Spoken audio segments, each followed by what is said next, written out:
Hi, this is Anup. So our question is, from the top of a 7-meter high building, the angle of elevation of the top of the tower is 60 degree and the angle of depression of the foot of the tower is 30 degree. Find the height of the tower. So what we have given in the question is, there is one building that is 7-meter high and there is another tower that is something higher than this building. Okay, so we have to find the height of that tower. Okay, we need to find the height of that tower, and they have given some just two angles. Okay, so we don't know what these two angles are, so let's draw and see what these two angles are. Okay, so let me draw a building. Okay, so this is a building, and let's hope this is a tower. Okay, so all they have given is, from the top of a 7-meter high building, the angle of elevation of the top of the tower is 60 degrees. So angle of elevation means from here. Okay, so from here to here. Okay, that is the angle of elevation. Okay, from here to here they given an angle. Okay, so from here to here they've given an angle that is 60 degree. Okay, they have given an angle that is 60 degree, and they've given one more thing, the angle of depression of the foot of the tower is 30 degree. So what they've given another thing is, from this point to the bottom of the tower they have given the angle is 30 degree, right? 30 degree. So let's draw. From here to the bottom they have given the angle is, that is the angle of depression. Angle of depression is 30 degree.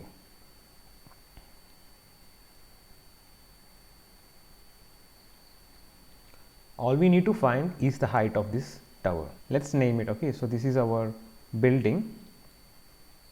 So this is our building and this is our tower. Okay, so and this is the base, right? So all they've given is, from the top of a 7-meter high building. So this building is 7-meter high, right? So this building is 7-meter high,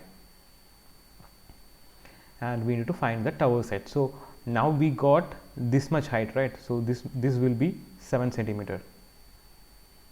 Okay, so this must be 7 centimeter. Okay, so if this angle is 30 degree, this angle will be 30 degree.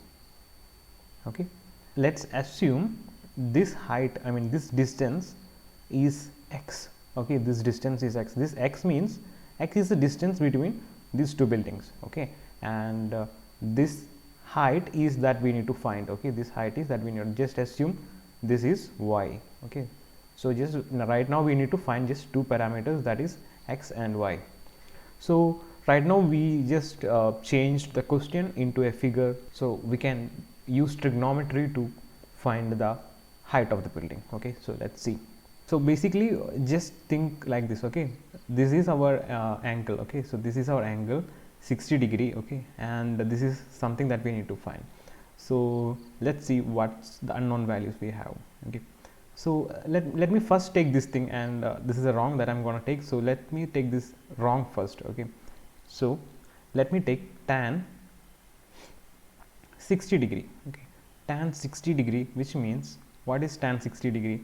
Tan theta is equal to opposite side by adjacent side. So tan 60 degree is equal to y divided by this distance, right? This distance, that what is this distance?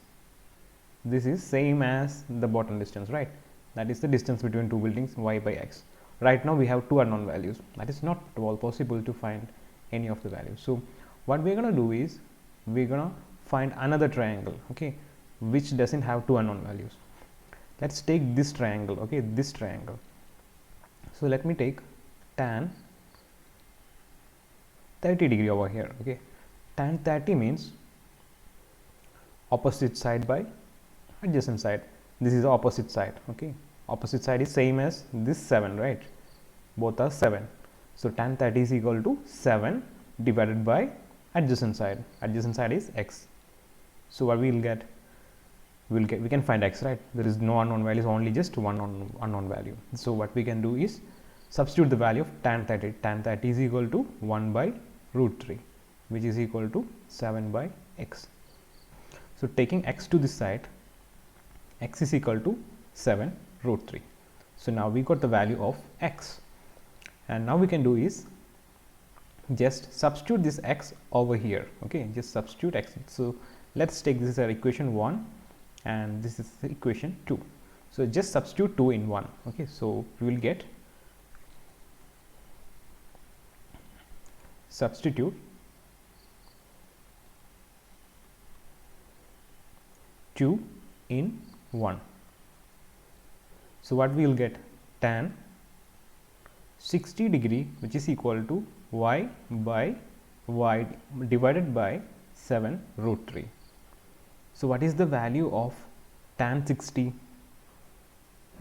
Tan 60 is equal to root 3, which is equal to y divided by 7 root 3. So taking this 7 root 3 to this side, we will get root 3 multiplied by 7 root 3, which is equal to y, and we will get root 3 into root 3, which is equal to 3. So we will get y, which is equal to 7 multiplied by 3, which will give y is equal to 7 into 3, 21 meter, because the question is 7 meter. So everything will be in meters. So the required total height, which will be the sum of this 7 meter and this 21 meter. So we can say total height of the building, total height of the tower, right? That's what they have. Total height of the tower, which is equal to 21 plus 7, right? 21 plus 7, which is equal to 28 meter. That's the total height. So this is the required answer. Thank you. I hope this answered your question. So let's crack it. Hi, this is Anup. Our question says, prove the following: tan A divided by 1 minus cot A plus cot A divided by 1 minus tan A, which is equal to 1 plus tan A plus cot A. So we have to prove tan A divided by 1 minus cot A plus cot A divided by 1 minus tan A, which is equal to 1 plus tan A plus cot A. So this is a really simple question. We need to prove just LHS is equal to RHS. So we can just take LHS right now. I'm going to take LHS. LHS is equal to tan A divided by 1 minus cot A plus cot A divided by 1 minus tan A.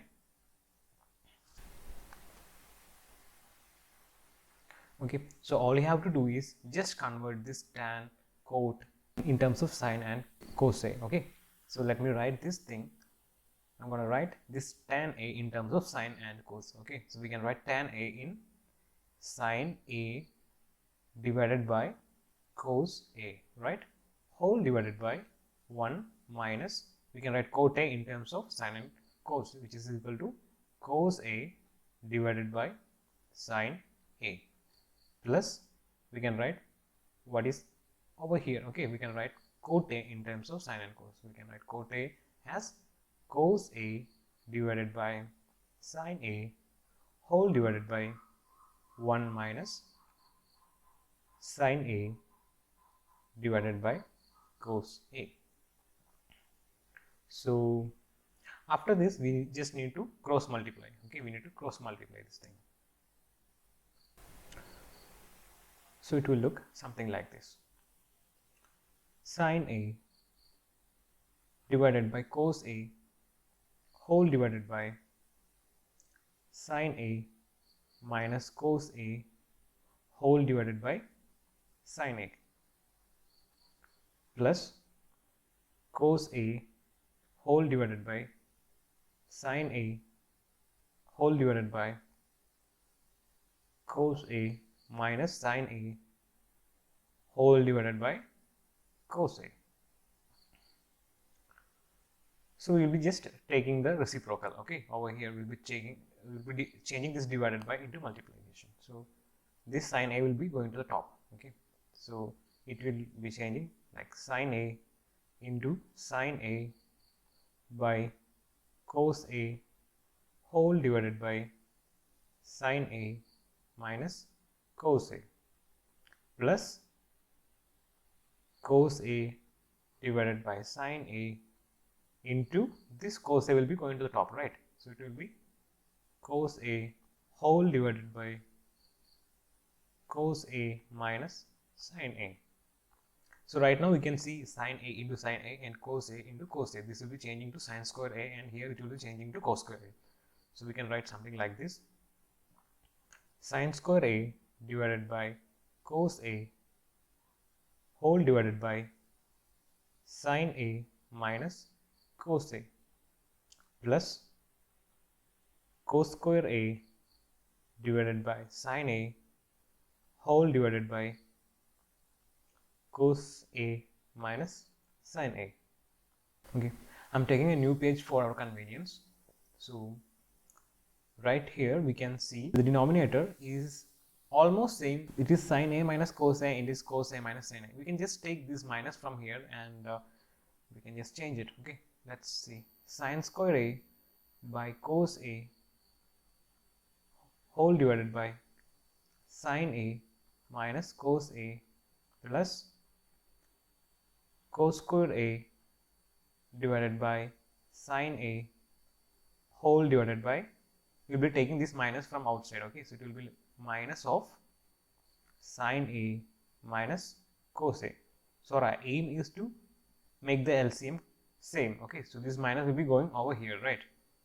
So this will change to minus.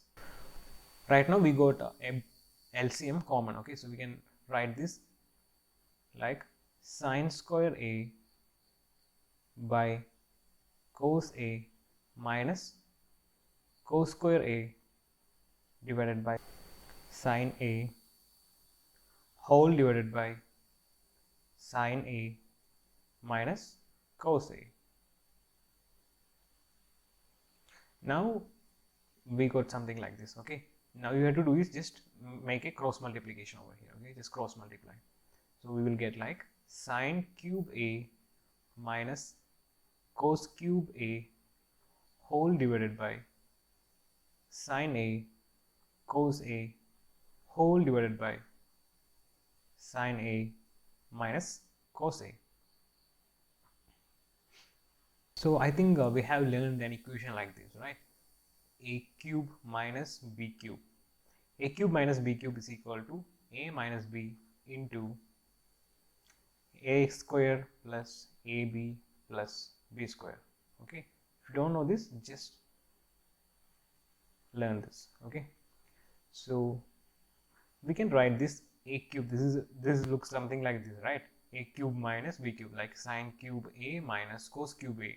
So we can write this as sine A minus cos A into sine square A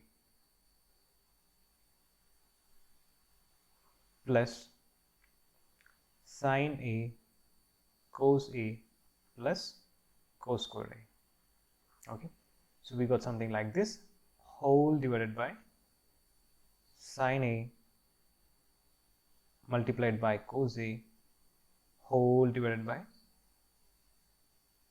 sine A minus cos A. So right now we got something here, sine A minus cos A. We can just cut this thing. Okay, we can cut both of them and we will get something like this. Okay, so for your convenience I have taken a new page and we have cancelled both of them and we got something like this, right?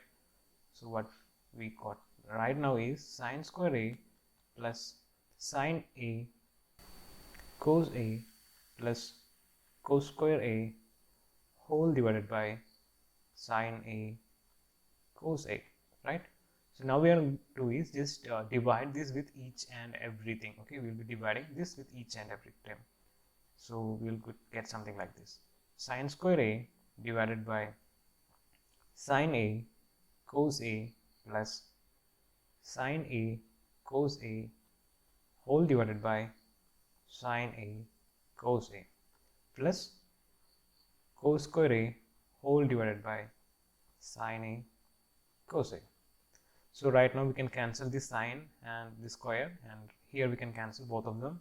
Here we can cancel this cos and this cos square A. So we will get something like sine by cos.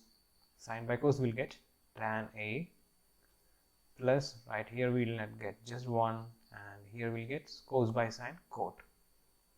So let's just go and check what we got to prove. We need to prove 1 plus tan A plus cot A. We got it, right? We just need to rearrange these things.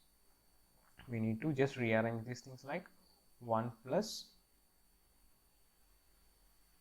tan A plus cot A, which is equal to RHS. So we have like hence proved.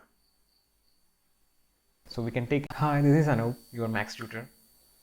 So our question is, a toy is in the form of a hemisphere surrounded by a right circular cone of the same base radius as that of the hemisphere. If the radius of the base cone is 21 centimeter and its volume is 2 by 3 of the volume of the hemisphere, and they ask like calculate the height of the cone and the surface area of the toy. So what we are given in the question is, we have a toy, okay, and our toy is like the combination of two objects, okay. Our toy is a combination of two objects. It's having a hemisphere in the bottom and we have a cone in the top, okay. So it's a combination of a hemisphere and a cone. So let's draw and see something, okay. And they've given one more thing, both of their radius are same, okay, and they've given that the volume of the cone is 2 by 3rd of the volume of the hemisphere, okay. So let's see what they've given, okay. So hemisphere is a half of a sphere, right? The hemisphere is cut into 2, that is hemisphere. So let's cut this, okay, let's cut this into 2. So this is our hemisphere. So our hemisphere looks something like this, not like this, it looks something like this. So they've told this like a toy is in the form of hemisphere surrounded by a right circular cone of same base radius, okay. So their both radius are same. So in the top we have a cone, okay, at the top we have a cone, and both of their radius are same that they have given, which is 21 centimeter. So both of their radius are 21 centimeter. So they asked us to find the height of the cone, okay. They asked to find, this is the height of the cone, right? This is the height of the cone. So this is something that we need to find. So they have given that volume of cone, right? Volume of the cone is 2 by 3rd of the volume of the hemisphere. So we can write as volume of cone, which is equal to 2 by 3rd of the volume of hemisphere. So we know the volume of cone is 1 by 3 pi r square h, and we know the volume of hemisphere, right? So what is the volume of a sphere? Volume of a sphere is 4 by 3 pi r cube, right? So hemisphere is like a sphere cut into its half, so its half is 2 by 3, right? Its half is 2 by 3 pi r cube. So volume of a hemisphere is 2 by 3 pi r cube. So right now we got something like this, right?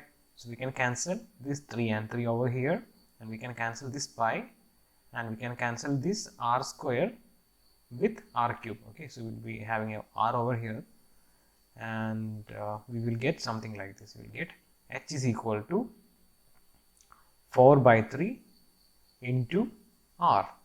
So we know what is r. In our question they have given the radius, right? This radius is 21 centimeter.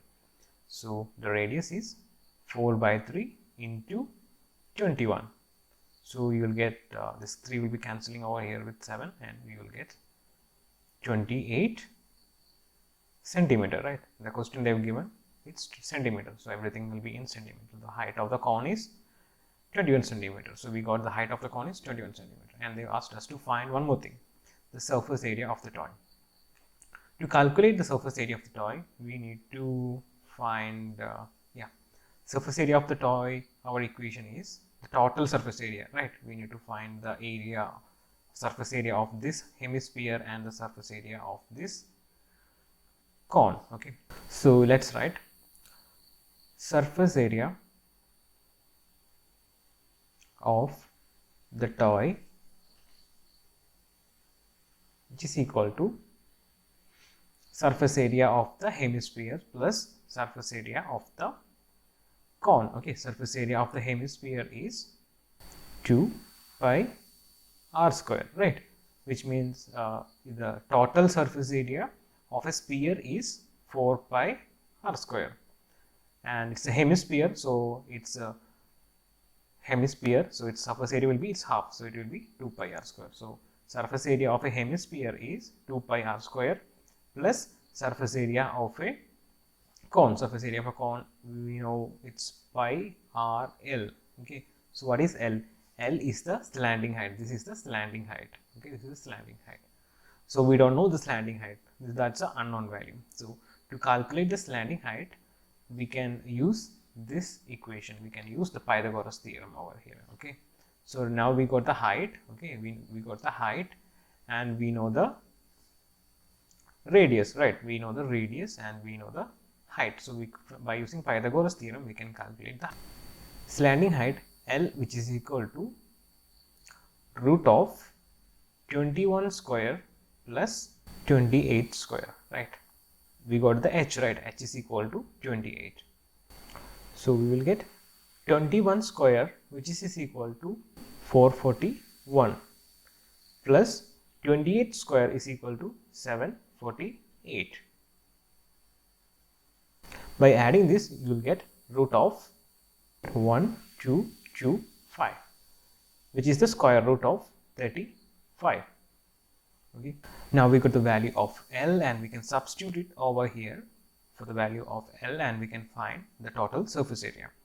So before that, let me take the common terms out. Okay, from here I can take the pi and r from outside. Okay, that's easy of substitution. For the easy of substitution, I can do that. So I'm taking this pi and r from outside, and I'll get 2 r, right? I'll get 2 r plus L, right? 2r plus L. I got like pi r. Okay, now I got pi r into 2r plus L. Now I'll substitute the value for pi as 22 by 7 multiplied by r, which is equal to 21. Inside the bracket, I got 2 multiplied by r, which is equal to 21 plus L, which I just got 35. Okay, so for our convenience, I'm taking a new page. Here I can cancel this 7 over here, right? This 7 into 3 is 21, and I'll get like 22 multiplied by 3. Inside of the bracket, I have 21 into 1, I'll get 42 plus 35, and I'll get, and I'm going to add 22 into 3, adding these two things, and I'll get 77.